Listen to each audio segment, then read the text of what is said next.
हरे कृष्णा। आप सभी को निर्जला एकादशी की हार्दिक शुभकामनाएं।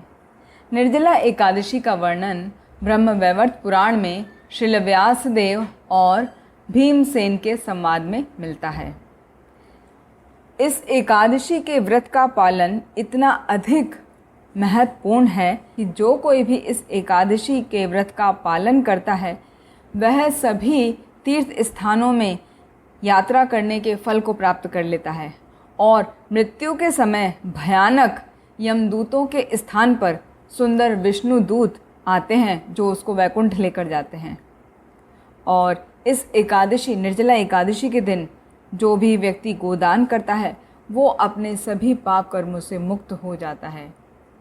और यह निर्जला एकादशी साल में एक बार आती है। इसका सबसे अधिक महत्व यह है कि यदि कोई बाकी एकादशी पूरे वर्ष की सभी एकादशियों में कोई चूक हो जाती है, वो पालन नहीं कर पाता है या किसी वजह से उसका उपवास टूट जाता है, ऐसा व्यक्ति यदि निर्जला एकादशी का उपवास ध्यानपूर्वक करता है, नियम के अनुसार करता है, तो उसको पूरे वर्ष भर की एकादशी का फल प्राप्त होता है।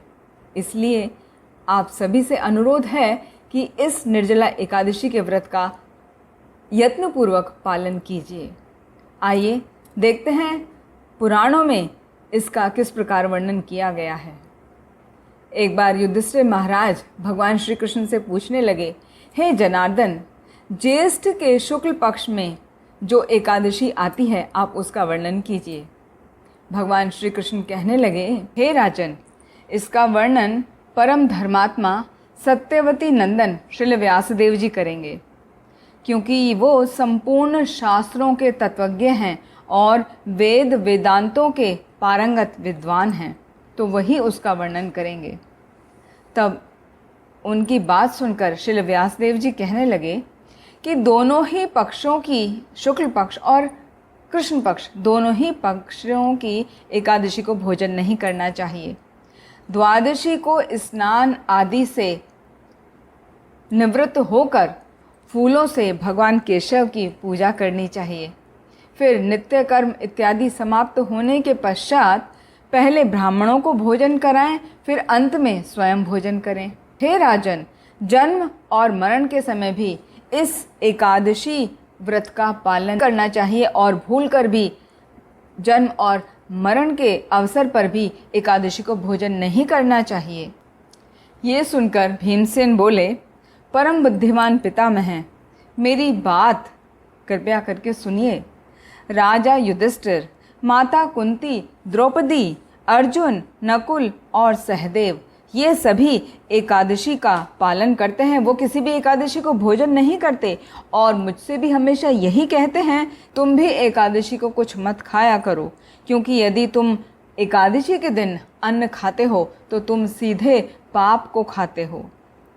लेकिन मैं उन लोगों से यही कह दिया करता हूँ कि मेरे से भूख नहीं सही जाती। भीमसेन की ऐसी बात को सुनकर व्यासदेव जी कहने लगे, यदि तुमको स्वर्ग लोक की प्राप्ति चाहिए, यदि तुम स्वर्ग लोक को जाना चाहते हो और नरक को तुम दूषित समझते हो, खराब समझते हो, तो भूलकर भी किसी भी एकादशी को अन्न का भोजन नहीं करना चाहिए। दोनों ही एकादशी का पालन यत्नपूर्वक करना चाहिए। भीमसेन कहने लगे, हे महाबुद्धिमान पितामह, मैं आपके सामने सच्ची सच्ची बात कहता हूँ। एक बार भोजन करके भी मुझसे दूसरे समय व्रत नहीं किया जाता, फिर उपवास करके तो मैं जीवित ही नहीं रह सकता। कैसे रहूँगा जीवित? क्योंकि मेरे उदर में व्रक नाम की एक अग्नि है जो सदा ही जलती रहती है और उसी अग्नि की वजह से मैं बहुत अधिक खाता हूँ, तभी वो जाके शांत होती है। हे महामुनि, मैं वर्ष भर केवल एक ही उपवास कर सकता हूँ जिससे स्वर्ग की प्राप्ति सुलभ हो और जिसके करने से मैं कल्याण का भागी बन सकूं। ऐसा करके कोई एक व्रत निश्चय करके मुझे बताइए, मैं उसका यथा उचित रूप से पालन करूंगा। व्यासदेव जी कहने लगे, हे भीम, ज्येष्ठ मास में जब सूर्य वृष राशि पर आता हो या मिथुन राशि में हो और उसके शुक्ल पक्ष में जो एकादशी आती है उसका यत्न पूर्वक निर्जल व्रत करना चाहिए। और जितना पानी कुल्ला करने के समय मुंह में लिया जाता है या आचमन करते समय मुख में डाला जाता है, केवल उतना ही जल मुख में डालना चाहिए। उसके अलावा यदि और थोड़ा जल भी डालते हैं तो उससे व्रत भंग हो जाता है। और आचमन का भी विधान ये है कि 1 बूंद जल लिया जाता है, 1 बूंद भी इतना जिसमें कि 1 सरसों का दाना डूब जाए, बस उतना 1 बूंद जल आचमन करना ही विधान में आता है, अन्यथा व्रत भंग हो जाता है। और एकादशी को सूर्य उदय से लेकर अगले दिन द्वादशी को सूर्य उदय तक जल का ग्रहण नहीं करना चाहिए, जल का परित्याग कर देना चाहिए, तभी यह व्रत पूर्ण होता है। उसके बाद द्वादशी को जब सुबह हो जाए, निर्मल प्रातः काल में स्नान करके ब्राह्मणों को विधि पूर्वक जल और सोने का दान करना चाहिए। इस प्रकार सब कार्य पूरा करके जितेंद्रिय पुरुष ब्राह्मणों के साथ भोजन करना चाहिए। वर्ष भर में जितनी भी एकादशियां होती हैं उन सब का फल निर्जला एकादशी के सेवन से मनुष्य प्राप्त कर लेता है, इसमें कोई भी संदेह नहीं है। शंख, चक्र, गदा और पद्म धारण करने वाले भगवान केशव ने मुझसे कहा था कि यदि मनुष्य सभी चीज़ों को छोड़कर एकमात्र मेरे शरण में आ जाए और एकादशी को निराहार उपवास करे तो वो सभी पापों से छूट जाता है।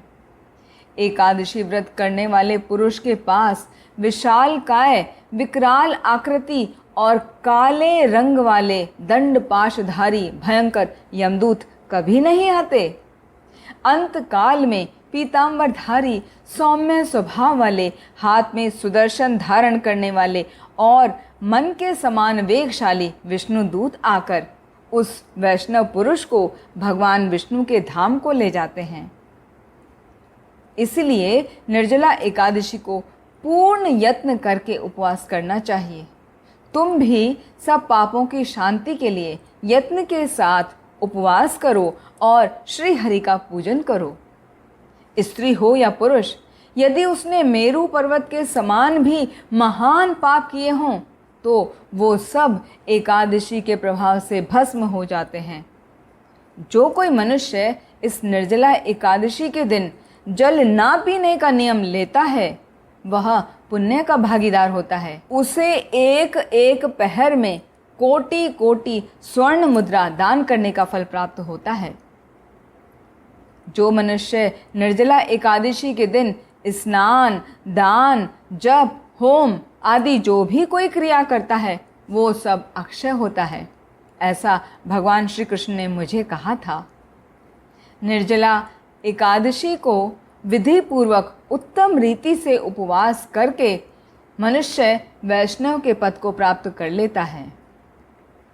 एकादश्याम दिने यो अन्नम भुनक्ते पापम भुनक्ति सहा इह लोके च चांडालो मृत्यः पापनोति दुर्गतिम। अर्थात जो मनुष्य एकादशी के दिन अन्न खाता है वह पाप भोजन करता है और वो इस लोक में चांडाल के समान रहता है और मरने पर उसको दुर्गति ही प्राप्त होती है। जो मनुष्य ज्येष्ठ मास के शुक्ल पक्ष की इस एकादशी का उपवास करता है, दान देता है, वो परम पद को प्राप्त होता है। जिन्होंने इस एकादशी व्रत का उपवास किया है वो ब्रह्म हत्या, शराबी, चोर, गुरुद्रोही इत्यादि होने पर भी सभी पापों से मुक्त हो जाता है। हे कुंती नंदन, निर्जला एकादशी के दिन स्त्री पुरुषों के लिए जो विशेष दान और कर्तव्य बताया गया है उसको ध्यानपूर्वक सुनो।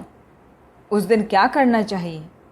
निर्जला एकादशी के दिन जल में शयन करने वाले भगवान विष्णु का पूजन करना चाहिए और जलमयी गाय का दान करना चाहिए या प्रत्यक्ष गाय या घी की बनी हुई गाय का दान करना चाहिए।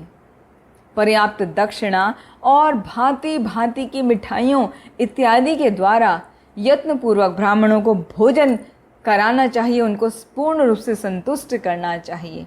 ऐसा करने से ब्राह्मण अवश्य ही संतुष्ट हो जाते हैं और ब्राह्मणों के संतुष्ट होने पर श्री हरि मोक्ष प्रदान करते हैं।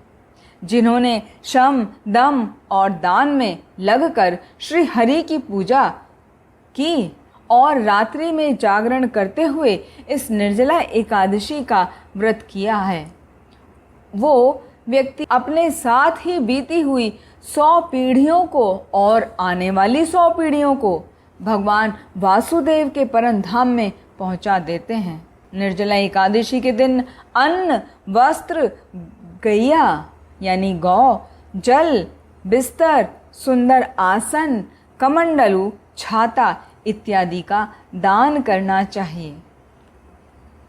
अन्नम वस्त्रम तथा गावो जलम शय्या आसनम शुभम कमंडलुस्तथा छत्रम दातव्यम निर्जला दिने। अर्थात एकादशी के दिन अन्न, वस्त्र, गौ, जल, शय्या, सुंदर आसन, कमंडलू और छाता इत्यादि का दान करना चाहिए। जो श्रेष्ठ एवं सुपात्र ब्राह्मणों को जूता दान करता है, वह सोने के विमान पर बैठकर स्वर्गलोक में प्रतिष्ठित होता है। जो इस एकादशी की महिमा को भक्तिपूर्वक सुनता है और जो भक्तिपूर्वक उसका वर्णन करता है, वो दोनों ही सदैव स्वर्गलोक में जाते हैं। चतुर्दशी युक्त अमावस्या को सूर्य ग्रहण के समय श्राद्ध करके मनुष्य जिस फल को प्राप्त करता है, वही फल इस एकादशी के महात्म्य के श्रवण से भी प्राप्त हो जाता है। तो करना क्या चाहिए? सबसे पहले सुबह उठकर दांत साफ करें और ये नियम लें कि मैं भगवान केशव की प्रसन्नता के लिए एकादशी को निराहार रहकर आचमन के सिवा दूसरे जल का त्याग कर दूंगा, दूसरा जल को ग्रहण नहीं करूंगा। द्वादशी को देव देवेश्वर भगवान विष्णु का पूजन करना चाहिए। गंध, धूप, पुष्प और सुंदर वस्त्र आदि से विधि पूर्वक पूजन करके जल का घड़ा संकल्प करते हुए इस मंत्र का उच्चारण करना चाहिए। देव देव ऋषिकेश संसारणावतारका उद्कुंभ प्रदानेन नय माम परमाम गतिम। अर्थात इस जल के घड़े का दान करने से आप मुझे परम गति की प्राप्ति कराइए। व्यासदेव जी कहने लगे, हे भीमसेन, ज्येष्ठ मास में शुक्ल पक्ष की जो शुभ एकादशी होती है, उसको निर्जला व्रत करना चाहिए और उस दिन श्रेष्ठ ब्राह्मणों को शक्कर के साथ जल के घड़े दान देने चाहिए। ऐसा करने से मनुष्य भगवान विष्णु के समीप पहुंचकर आनंद का अनुभव करता है। उसके बाद द्वादशी को ब्राह्मणों को भोजन कराने के बाद तब स्वयं भोजन करना चाहिए। जो इस प्रकार पूर्ण रूप से पाप नाशनी निर्जला एकादशी का व्रत करता है, वह सभी पापों से मुक्त हो जाता है और अनामय पद को प्राप्त करता है। यह सुनकर भीमसेन ने भी इस शुभ एकादशी के व्रत का पालन करने का निर्णय ले लिया और भीमसेन ने भी इस व्रत का आरंभ कर दिया। तब से यह लोकों में पांडव निर्जला एकादशी के नाम से प्रसिद्ध हुई। इस एकादशी के दिन भगवान कृष्ण घोषणा करते हैं कि जो कोई भी व्यक्ति इस निर्जला एकादशी के दिन पुण्य कर्म को करता है, तीर्थों में स्नान करता है, वैदिक मंत्रों का पाठ करता है, यज्ञ करता है, वो सब अक्षय हो जाते हैं। और इस व्रत की महिमा के श्रवण से अमावस्या के साथ आने वाली प्रतिपदा के दिन पितरों को दिया हुआ तर्पण का फल प्राप्त होता है और उस व्यक्ति को वैकुंठ की प्राप्ति होती है, जो व्यक्ति निर्जला एकादशी के उपवास का पालन करता है। तो आइए हम सभी ध्यानपूर्वक निर्जला एकादशी के व्रत का पालन करें और निरंतर श्री हरि के पवित्र नामों का जप करते रहें। हरे कृष्ण कृष्ण कृष्ण हरे हरे, हरे राम राम राम हरे हरे। आप सभी को एक बार फिर निर्जला एकादशी की हार्दिक शुभकामनाएं। हरे कृष्ण।